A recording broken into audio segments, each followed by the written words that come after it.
नमस्कार, आप देख रहे हैं भारत समाचार लाइव और मैं हूं आपके साथ वैशाली। आइए रुक करते हैं आज की खास खबर पर। महाराष्ट्र राज्य खो खो स्पर्धा संघ ने 61वें पुरुष एवं महिला राज्य चैंपियनशिप खो खो चयन परीक्षा स्पर्धा का आयोजन 17 दिसंबर 2025 से 21 दिसंबर 2025 तक बीड़ शहर में किया है। इसमें 35 जिलों से 48 राज्य स्तरीय टीमों ने इस पूरी स्पर्धा में भाग लिया और कुल 15 पुरुष एवं 15 महिला विद्यार्थियों को उनकी योग्यता के अनुसार चुनकर राष्ट्रीय स्तर पर तमिलनाडु राज्य को भेजा जाएगा। इस कंपटीशन में हर उम्र के 1000 से ज्यादा लड़के लड़कियां मौजूद थे और इस कंपटीशन में बीड़ जिले के पुलिस सुपरिटेंडेंट श्री नवनीत कवट, बीड़ के सेकेंडरी एजुकेशन डिपार्टमेंट के एजुकेशन ऑफिसर श्रीमती पी.आर. रानी पाटिल, महिला state level kho kho competition association के सेक्रेटरी श्रीमती वनिता कच्छप और शेखावत ने खास मदद की। एक्सप्रेस न्यूज भारत या राष्ट्रीय चॅनलच्या माध्यमातून आपले हार्दिक स्वागत। बीड शहरामध्ये सध्या खो खो स्पर्धा राज्यस्तरीय स्पर्धेचं आयोजन संघाच्या वतीने करण्यात आलेलं आहे। महाराष्ट्रामधून अनेक विद्यार्थी या बीड शहरामध्ये 3-4 दिवसापासून आलेले आहेत। त्यांच्या प्रत्येक गटाचे त्यांची स्पर्धा दिवसभर चालू आहे। म्हणजे हे टायमिंग सकाळी किती घेतो? सकाळी 7:15ला सत्र सुरू होते। 7:15 ते 11 सकाळचं सत्र आहे आणि रात्रीचं सत्र त्यांचं 4 ते 9 आहे।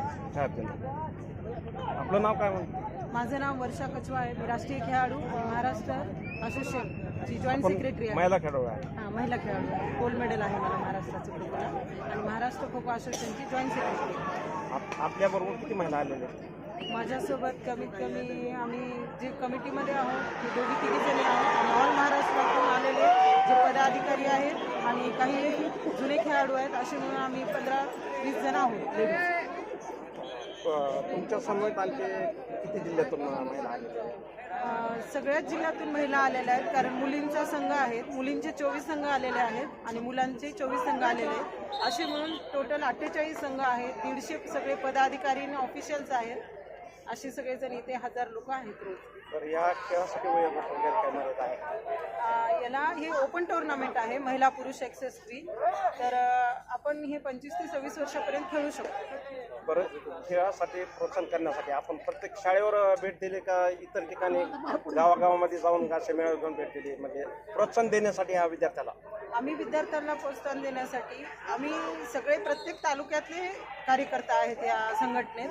जसं मी केज आणि धारूर हे 2 तालुके माझ्याकडे आहे। माझं धारूर हे गाव आहे, मी केज आणि धारूर तालुका आहे माझ्याकडे। तसं आम्ही प्रत्येक तालुक्यात काम करतो, कारण जे ॲमेच्युअर खो खो असोसिएशनचे सचिव आहेत ते गेवराई आणि बीड तालुक्यात काम करतात।